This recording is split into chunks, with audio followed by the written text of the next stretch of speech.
Cluster bombs or munitions are prohibited from use by nations that ratified the Convention of Cluster Munitions. But what happens when all of that's disregarded and the scientists of Super Earth channel this power into a handheld weapon? Well, we get the RL-77 Airburst Rocket Launcher. This stratagem has quickly become notorious for being the best weapon in the game at deleting your teammates. And it shook the game by storm when the playerbase collectively decided to say no to a new set of mines. I'm going to show you how to avoid deleting your teammates, as well as going through its strengths, weaknesses and quirks, so you can take it into battle without causing mass fear and morale reduction across the squad.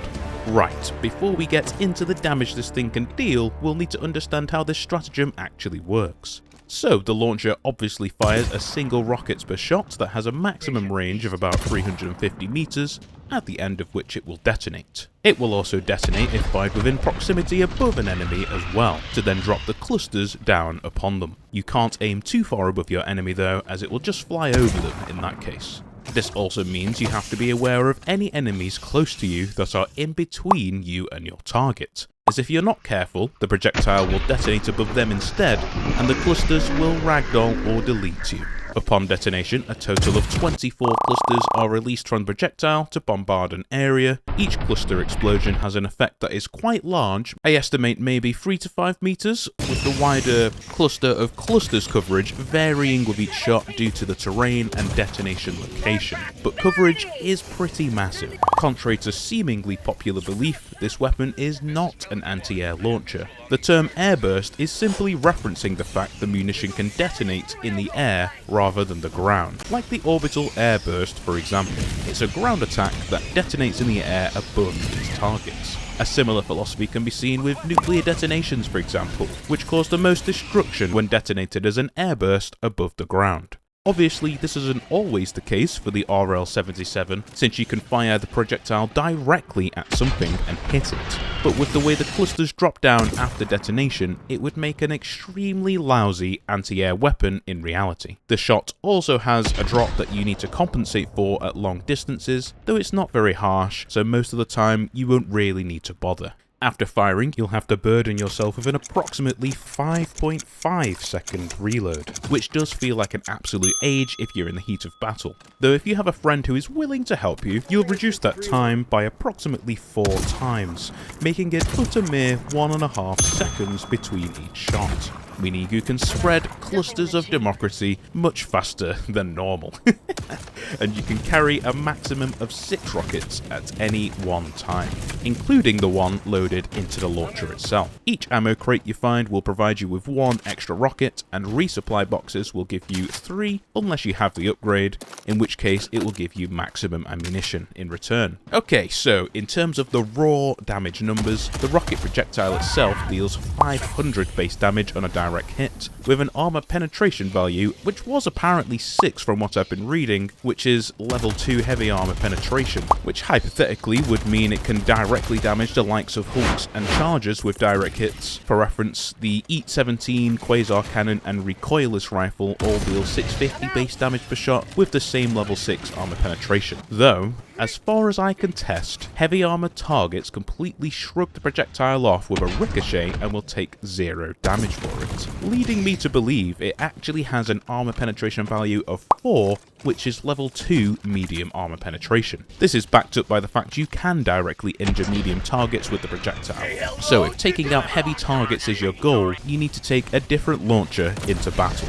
With this in mind, it can be valuable to target medium armored units, such as Brood Commanders, directly if they're grouped with smaller targets, as you can leverage the direct impact from the projectile. Just make sure you aim directly for your targets if you want the impact damage, as it may detonate above them or an enemy nearby otherwise. For your information though, the direct impact can kill a Hulk from the vent in 2 shots, but it took me about 5 on average for the Charger, making it wholly just not worth it for both of them, especially considering how long it takes to reload. And then we have the clusters themselves. These deal 250 damage each, but only have an armor penetration value of 3, which is only medium armor level 1. For reference, this isn't enough to damage Hive Guard through their blockade, which really shows you just what this weapon is truly intended for, and that is all of the small to medium targets, mainly on the side of the Terminids. Scavengers, warriors and hunters will all be obliterated in a flash, with spewers, brood commanders and stalkers all able to take a little bit more of a beating, which means they may not perish 100% of the time. The clusters will simply do negligible damage to chargers and titans, and the automatons do have a bit more of an advantage against the weapon with their higher health pools and more armour. All trooper variants and scout striders will perish of ease, however Devastator and Berserker survival seems to vary, and you can get lucky with tanks if you secure a direct hit on the vent, but it's more likely 90% of the time the tank will just laugh in your face and shrug it off. The same goes for factory striders as well. Hulks seem to succumb to the clusters after a few rockets if you fire it between their legs, but let's face it, you're not going to waste 3 rockets at a 6-second reload each to kill a Hulk. The weapon is also ineffective at killing dropships and gunships, but if you fire it at dropships, it can destroy a lot of the bots before they drop, similar to the grenade launcher. Really, you should just save your ammunition and avoid the automaton entirely with this weapon. But anyway, it can take out shriekers decent enough if they're clumped together, so there is that at least. In terms of structures, you're able to destroy fabricators by aiming your shot into the vents, a classic, and you can do the same to bug holes by aiming directly at the face of the hole. You're also able to destroy spore spewers in a few hits as well as shrieker nests, though it's not advisable as you'll waste pretty much your entire ammunition pool in doing so. I essentially would advise against all shots against structures like these in most cases, except for fabricators and bug holes. Another area I enjoy using it is in Terminid egg nests. One well-placed shot can take out more than half of the eggs, and you're able to do this from quite a distance as well, which makes you feel a bit like an artillery, which is quite fun. Some funky quirks to add are that the missile sometimes does totally bug out when firing near foliage, though this was mostly fixed with the recent patch update thankfully, and the clusters will always reach much further than you think. So step back before firing. And of course, just one more reminder to be mindful of your squad mates' positioning. You're just going to absolutely delete them. In terms of loadout, speaking specifically for the Terminids, you'll want something that can deal with targets that get close to you, such as the Incendiary Breaker, especially now that the damage over time bug has been fixed. Woohoo! As you don't want to be launching an airburst rocket too close for, well, obvious reasons. A grenade pistol for better and more efficient bug hole destruction with the stun grenades, which will give you more space in combat. Since it takes up a backpack slot, you'll have more opportunity to pick up anti-heavy stratagem options. My picks would be for the 500 kg for those Bile Titan kills, and then an anti-charger pick of your choice for the third, maybe Eat 17s. And I always love to pick up the EMS mortar for loadouts like these, as it's incredible for giving you space, which you're going to need to compensate for the reload speed on the Airburst Rocket Launcher.